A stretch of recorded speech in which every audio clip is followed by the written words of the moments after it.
Hi, everyone. Welcome back to Question the Answer. Hey, guys. How's it going? Another lovely day in the neighborhood. Yes, and I'm nice and rested, so let's get Chrissy's into a new it. woman. I know. I spent 2 weeks. I spent 2 weeks in Hawaii, not in Maui, but in Oahu and Kauai.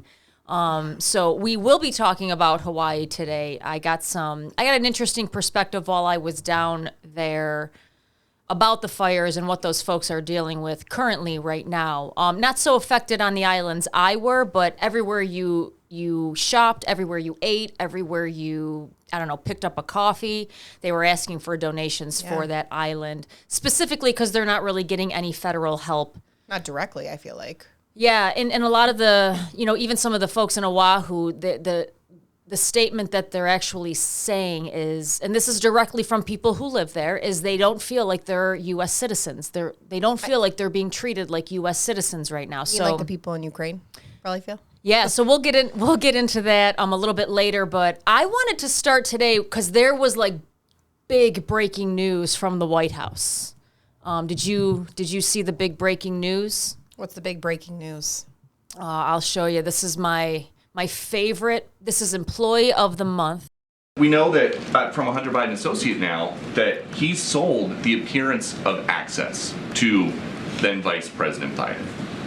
Are you confident that he has stopped doing that? That is a question for Hunter Biden and If his somebody is representatives. selling the appearance of access to the White House, that is a question for the White House. No, that is your I don't know how you're perceiving that. That is my reading of sworn testimony by Devin Archer. He said, I am just not, Peter, I'm just not going to get into this. I'm just not. So, this testimony, since the last time that I was in here, Devin Archer talks about how he and Hunter Biden tried to profit off the Biden brand. What is the Biden brand? I'm not going to get into it from here. I'm not going to get into it from here. We're going to move on. Go ahead. Peter. There you go. So big news. They're not going to talk about it. Of course they're not. My point is that there's never any damn news coming out about the White House. But while that happened, Trump probably got another indictment. Probably. So I don't know how Peter Ducey keeps his shit together because I sit here and get annoyed, and I'm not even, and it happened days later when I find out. If somebody, what is that called? Because I have a different word in my, the word I'm thinking of is cock blocked, but that's not the word I'm looking for. We can go with that. But if somebody basically stonewalled so many questions over and over again, what are you doing there? This woman, I think she's the worst person for this job. I think she's got an arrogance about her that I don't personally like or relate to. Do you remember when Kayleigh McEnany was the press secretary? She was awesome. She walked in every single time with this massive binder. And she had answers for pretty much every question. She would take a question, you're right, and then she would find a little tab and she would flip it and she would give the information on behalf of the White House. Yes. This woman stands up there every day and just says, well, I'm going to have to refer you to someone else. Well, I'm going to have to refer you to someone else. Well, you're going to have to talk to someone else about it. Do you think because of what a mess this administration is that they're basically telling her, don't get into anything, don't answer these kinds of questions? Then why continue to stand up there and lie? I agree. I think it's ridiculous. You're very gentle on Karine Jean-Pierre. I think she's full of shit. And honestly, I think she stands up there and lies and she's a complete puppet. In my opinion, that makes you 10 times worse. I agree, but I think it just matches the rest of the administration at the moment. It's Yeah. like no surprise that of course she's like that. I mean, I was trying to find a video, it was recently this week, of Biden where he just kind of sits in his chair slumped over and everyone's asking him questions and he just kind of smiles. He doesn't answer anything. He doesn't acknowledge the reporters. It is your job to inform the American people what you are doing with our lives, our money, our livelihoods, everything. Correct. And you don't sit there and you don't answer one question. Well, there's no accountability. It's like when he was approached and asked about the Maui Fires, and he said no comment. No comment. The President of the United States. No comment. No comment. So they are now trying to backtrack that and saying, oh, he didn't hear it. I don't know if he didn't put his hearing aid in that day. I don't know if he didn't sleep enough and nap the day before. But if you are the president and commander-in-chief and you hold the highest power in office in the world, you better hear questions when there's a natural disaster. There's no excuse. 100%. That's not an excuse. I didn't hear the question. Get out of the way and put somebody in office that will hear the questions. Well, the problem is, my personal opinion is, you look at how bad our press corps is. In the days of a Republican president, whether it was Trump, whether it was George Bush, if the press secretary didn't answer a question to one reporter, the next reporter would double down on that, and they'd all gang up. Here, it's Peter Doocy. And you know me, I think our press corps, our liberal press today in mainstream media, are the biggest traitors to this nation. They're one of the major reasons we are in the pigsty that we are in, because all agenda driven, they let them get away with absolute, and I'll say it, murder as far as what's going on in our country, and not calling them out. And he can get away with this. She can get away with this. You know what a really good example is I believe it was either yesterday or the day before, Ron DeSantis, who did a fantastic job through Hurricane Idalia,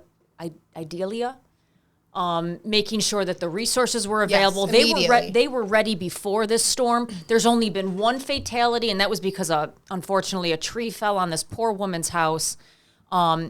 He's answering questions from the press corps, and do you want to know what some dumb broad asks him? What? Do you know what she asks him? After a natural disaster and people have lost their homes and everything, she wants to know what he thinks about Trump not tweeting about it. Not tweeting about his response to the hurricane. I'm not even surprised. And I love that Ron DeSantis does not feed into media crap, and he just doesn't even acknowledge it. He's called them out a lot too over the past few years, especially during COVID. Well, his exact response is, "That's not my concern. Let me move on to something about the hurricane and how we can help people." Right. I mean, this broad can't come up with anything else except Trump's tweets. Because they love to just focus on Trump. I feel so bad for these media people that literally can't move on from their lives over mean tweets and Trump tweets. Get over it. Move on.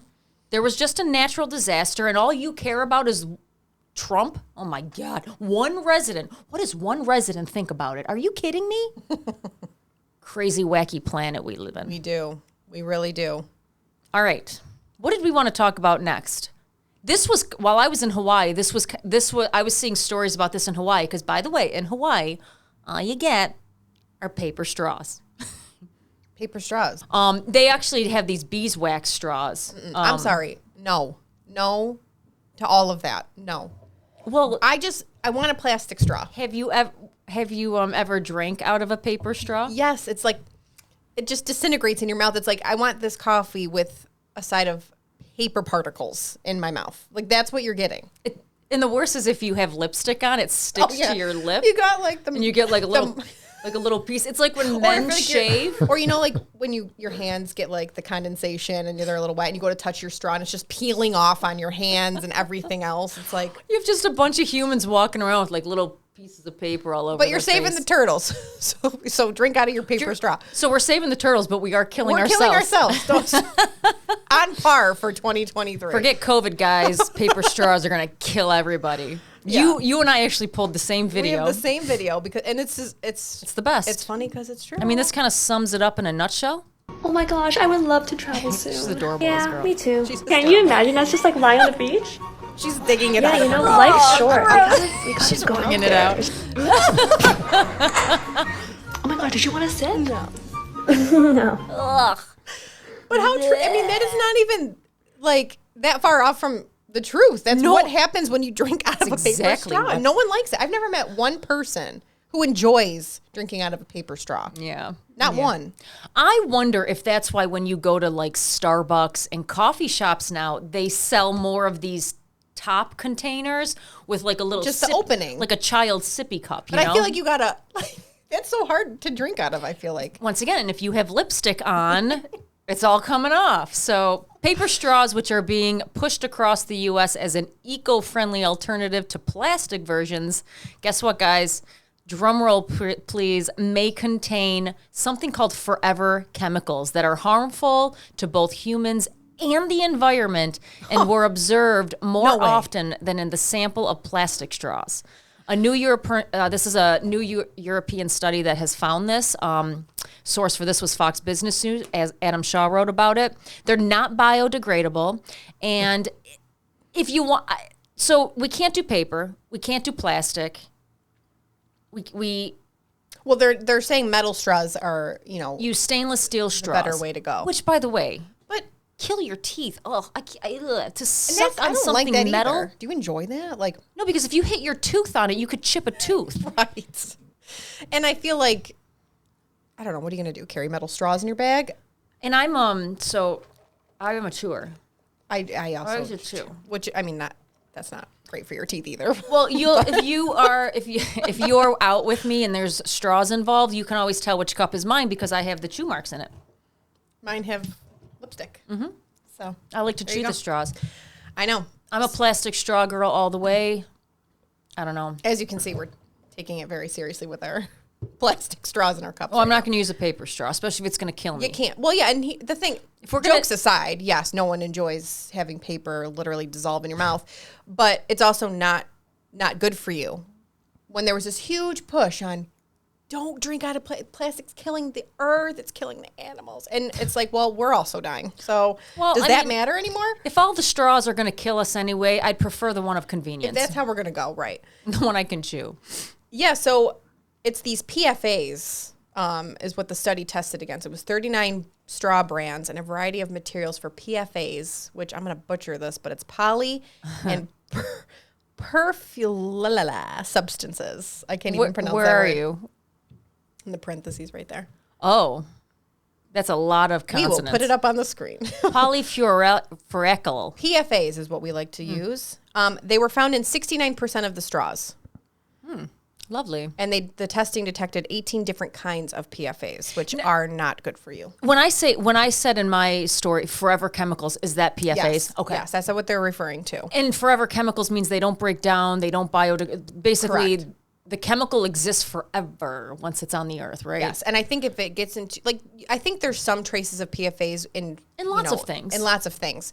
And it builds up in your system, and it takes a while, I think, for it to even get out of your system. There was this whole push about plastic bags, too. Don't get me started on the plastic bags. All right. Well, paper bags are all right if they have a handle. Agreed. And if the handle's strong enough. If the handle's strong enough. Have you ever had a paper bag where the handle just breaks off? Well, you got to double bubble it. You got to double bubble. That's what I call it. When I go into Whole Foods, they're always like, do you want I was gonna say paper or plastic? Do you want us to double bag this? I'm like, double bubble it, and they're always like, sure. Is that put a bag in a bag? I'm like, yeah, just put the bag in the bag. That's fine. Or you got the reusable bags, which if you remember to bring them, they're fine. I just don't ever remember to bring mine. 8 million of so those. So do I. Every time I'm like, yep, I'll buy one. Yep. And then I just have this huge pile. My kids play with them at home. So whatever. They're good when you have picnics, though, or family stuff. And you got they're great. Stuff. But in Hawaii, we used them as beach bags because they hand them out all day long up there. Oh, that's a good idea. Yeah, it is. Yeah. So you don't have to buy a beach bag. Yeah, there you go. And then you leave them all behind in the hotel room, so you don't have to bring them home. Because I have so many. You didn't want to bring those home and add to your collection? I did, but the fact that I'm a notorious overpacker, I had a 68-pound bag, and that reusable bag really would put you over. When you more. I know the 0.0000 pound it adds, right? Oh my God. Right. I just feel like, again, do you remember the huge push for paper straws, when it first started, and how these are great, they're going to be great for you in the environment, and now it's like, of course it's not. And now you got places like Disney, did you see the article for them? They are now getting rid of their, not just plastic straws, but the lids as well. Tell me how that's going to work with children. So you're going to have a bunch of kids running around with no tops on their drinks? Yeah. Okay, you're going to have to double the cleaning crew. Can't wait.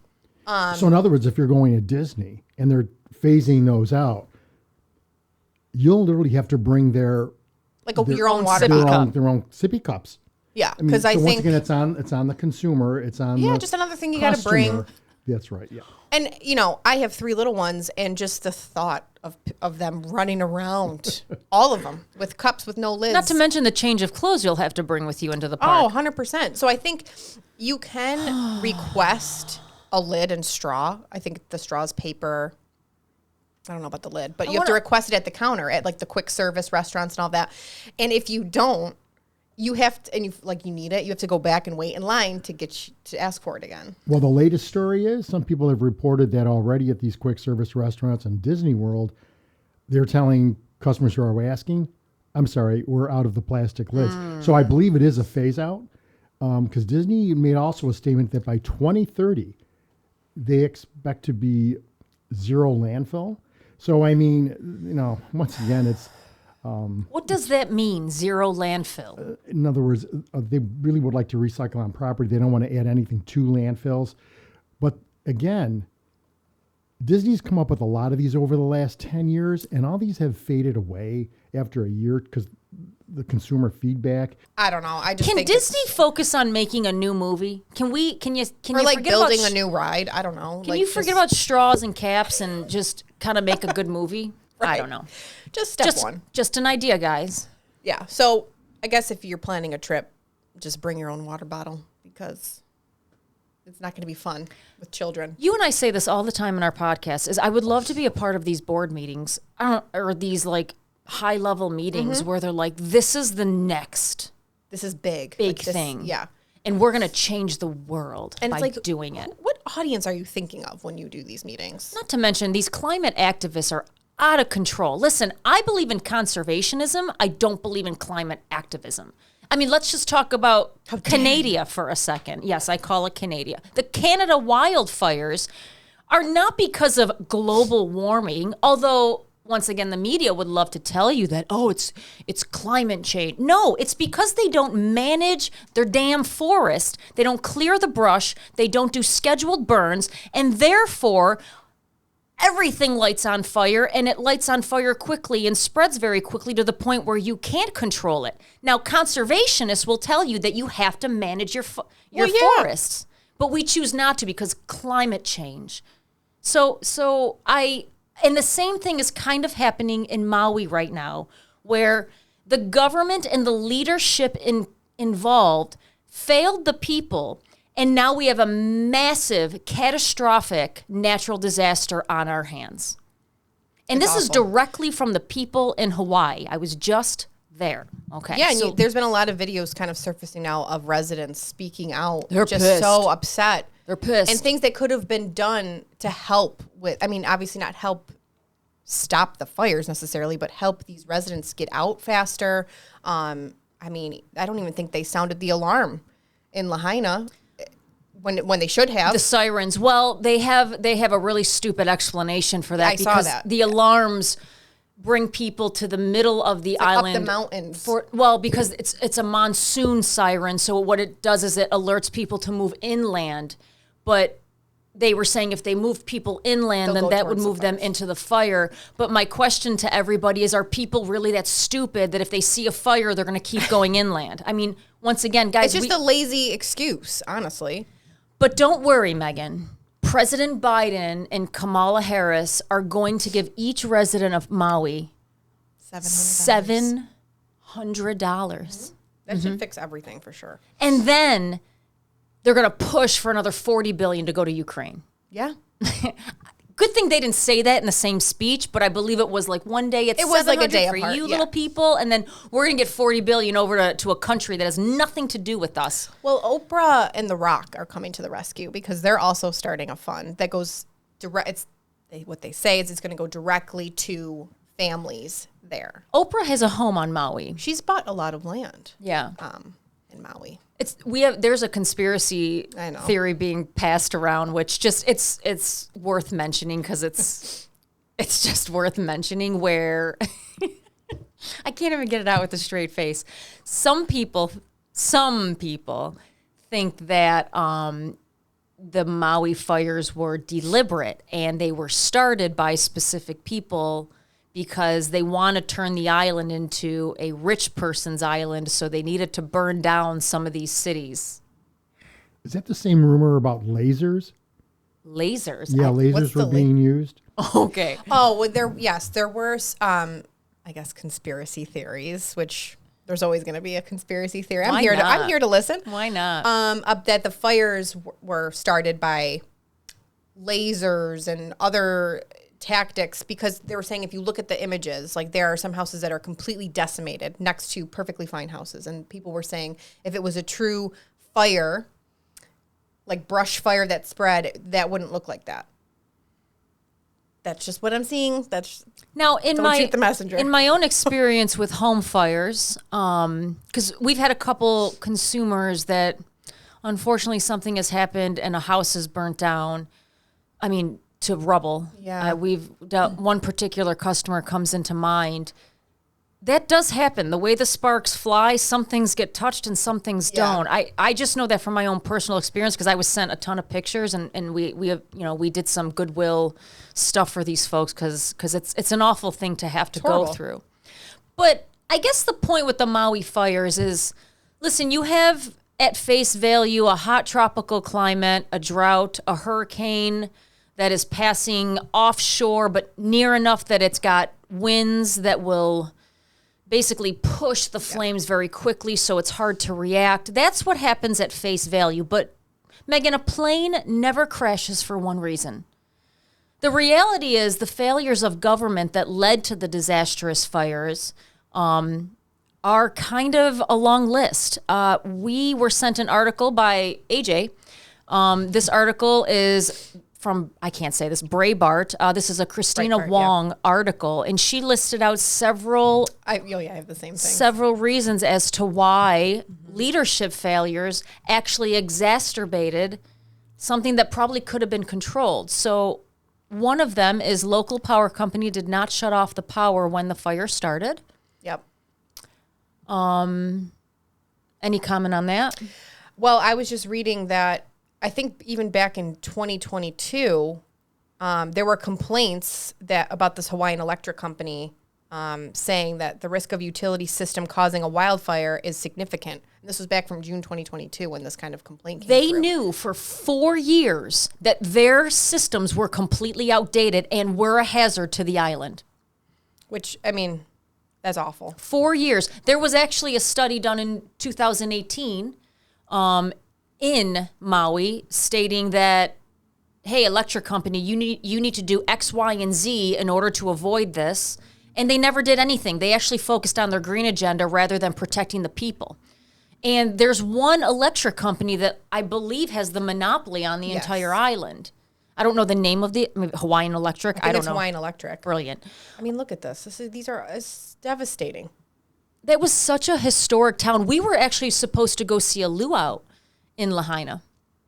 It's gone. And I remember as I'm trying to like reroute my trip, I mean, I'm boo-hooing over the fact that, and people lose everything. I felt so bad, but I had to cancel the luau. I'm trying to send this email. I'm like, what do you even say? I was like, I'm so sorry for your loss. I hope everyone's staying safe, but please cancel my reservation. You know what I mean? I know.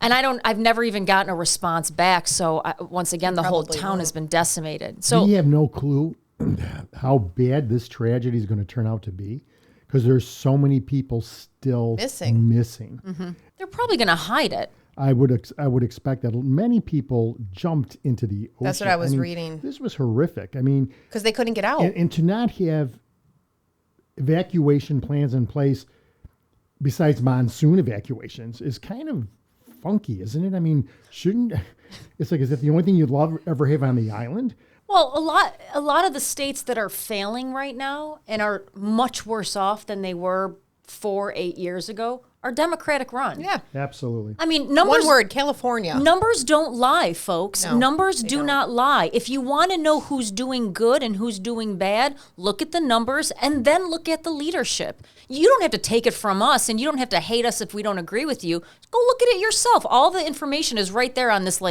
beautiful thing called the World Wide Web. It's all right there. Another one is Lahaina residents were not evacuated. Yeah, I think they closed some schools and businesses, but they were never told to evacuate, which, again, what? I may come back to that point. Maui authorities ignored overgrowth of non-native grass for years. Mm-hmm. Mm-hmm. Lahaina Fire Department left Lahaina too soon. Yeah. Because they had to go to, other fires. Too soon. Emergency sirens not used. So the sirens were never implemented. So And they're crap excuses because it's for monsoons, because they think that human beings aren't able to think on their own. It's really mind-boggling. Herman Endea, he was then chief of Maui Emergency Management Agency. He was at a press conference and said that the sirens, as we said, were meant to warn residents to flee up the mountain in case of tsunamis approaching and other storms, and would not have saved those people who died in the fire. What? He also said he did not regret not sounding the alarm, since it would have caused residents to flee uphill into the fire. He was then fired after those remarks. You're fired. Which, how insensitive. Like, are you serious? Because they're not People called... have lost their lives. They're not called monsoon sirens. They're called sirens. They're sirens. Emergency sirens. To alert you when there's an emergency. I'm pretty sure this qualifies as an emergency, okay? Like, it's horrendous. It's horrendous. You know, the other point that this person makes in this article is the release of water reservoirs from West Maui were too late due to the need for approval. So we have government bureaucrat process that control that, who sat on the request as people are burning alive to send the water reservoir or the water reserves over to the other side of the mountain to put the fires out because of a process? Yep. Are we so stuck in linear thinking and so stuck in our head that we can't figure out that in an emergency, that process may need to be over? Nope. I mean, like, you gotta overridden. fill out the paperwork. You know, have you ever seen the movie 13 Lives? 13 Lives? I don't think so. It's about the 13 soccer players that got trapped in the Thai cave. Oh, I've heard of it. I've never seen it, though. Okay, it's a fantastic movie. You have to watch this movie. One of the biggest issues was in the beginning of that tragedy, as they're as it's raining and they're trying to find these 13 boys that are stuck somewhere deep in this cave, is they decided to employ these like tiny little water pumps. Well, and I don't know how their leadership is structured over there, but one of the head guys comes over to the minister or the guy in charge and was like, "What's going on?" He said, "Oh yeah, someone sent in these really big water pumps to help us pump out the water." He goes, "Yeah, I did it because you guys are stuck in the paperwork process of it. You got to get the water out. So I approved it, which is why I'm down here right now asking you why you haven't gotten this done quicker." Same thing happened here. You have bureaucratic processes sitting on their asses waiting for a paperwork process approval while people are burning alive because we're stuck in our head and we can't think out of our tunnel vision. Isn't that just scary? So this is the biggest one, is the exit route out of Lahaina was barricaded because workers in cones working on downed power lines turned them back. They didn't want people driving around down power lines, so they made them go back. And there was one resident, just from this article, same article that you're talking about, Nate Baird. He said that when he and his family drove south to escape, that way was blocked by cones and crew working on the downed electric poles.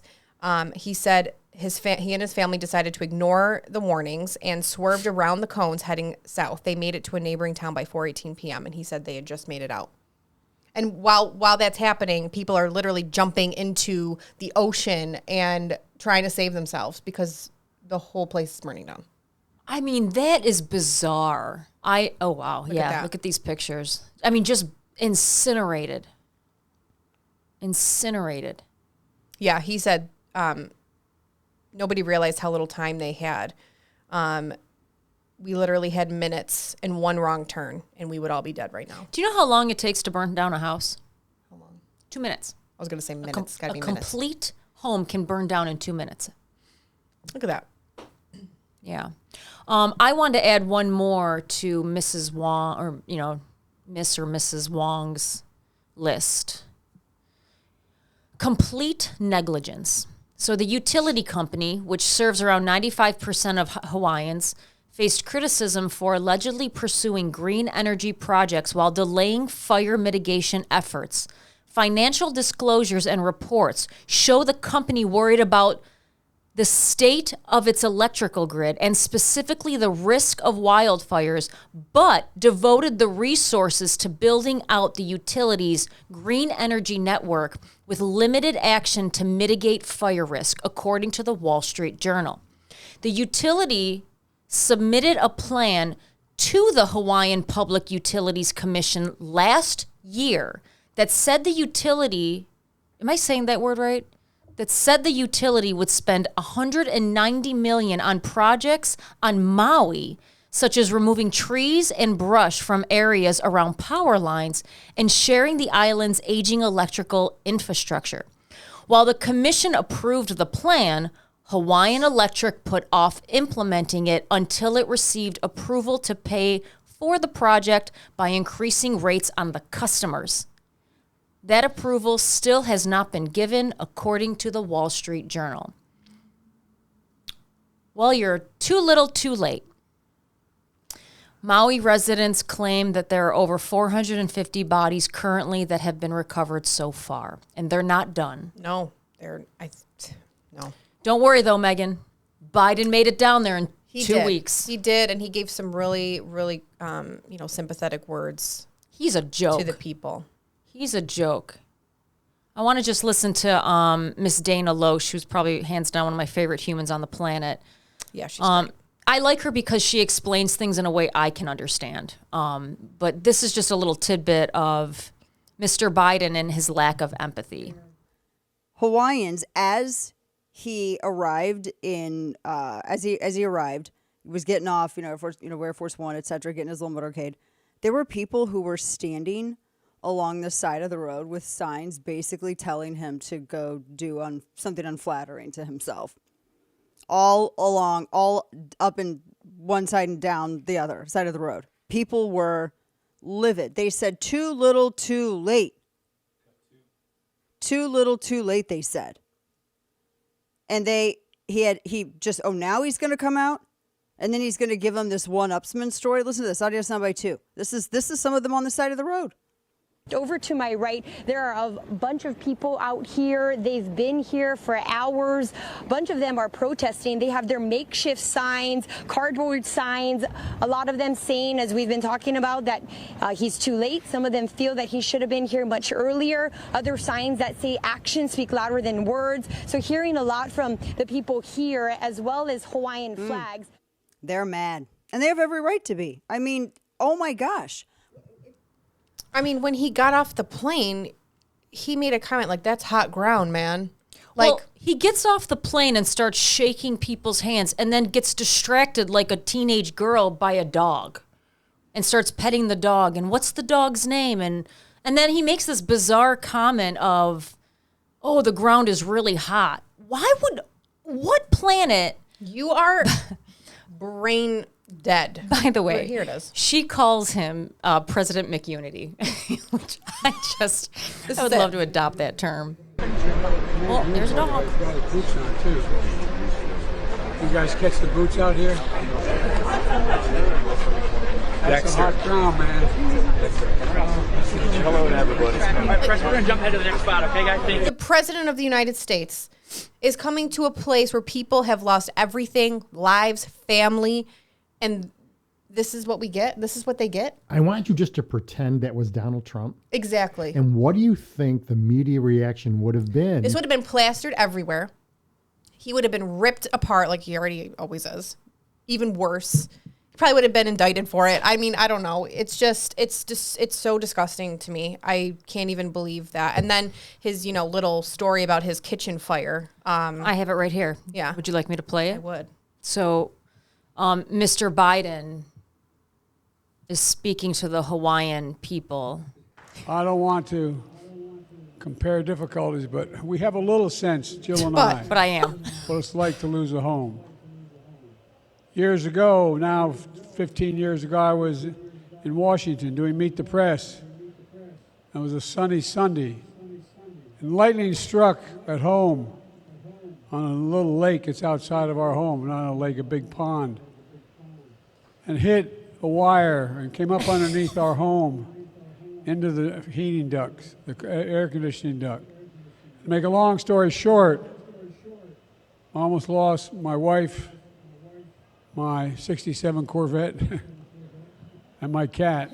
But all kidding aside, I watched the firefighters, the way they responded.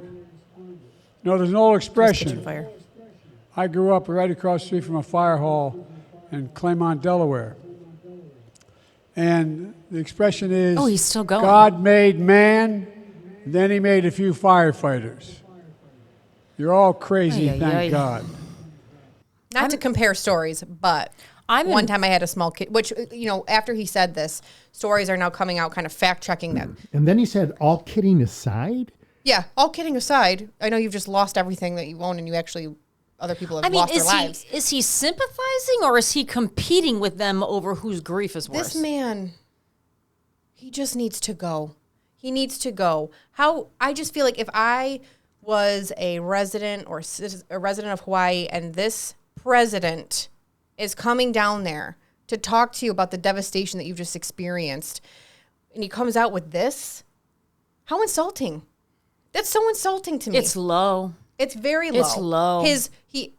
It turns out it was just a small kitchen fire, but he almost lost his wife and his Corvette somehow and his cat, which, I mean... Maybe the mom whose kid is a cat that we went through last episode, maybe she can send him a video for a new cat. Well, this is, by the way, here's how the Hawaiian people feel when he says that is they could care less, because in physical therapy, by the way, and you should know this too, any type of medical issue, when you try to share it with people, what is the first thing they do? They tell you about their... tell you about their medical issues in there. And you're just standing there like, I don't care. It's like that when you're pregnant too and about to give birth. Oh, really? Oh, you hear everyone's birthing stories and you're like, okay. It's just, it's not a way, it's not good listening. I mean, now this takes it to a whole different level. I think people are just so floored that he even made that comment. There was... a shop in Maui that put up this sign.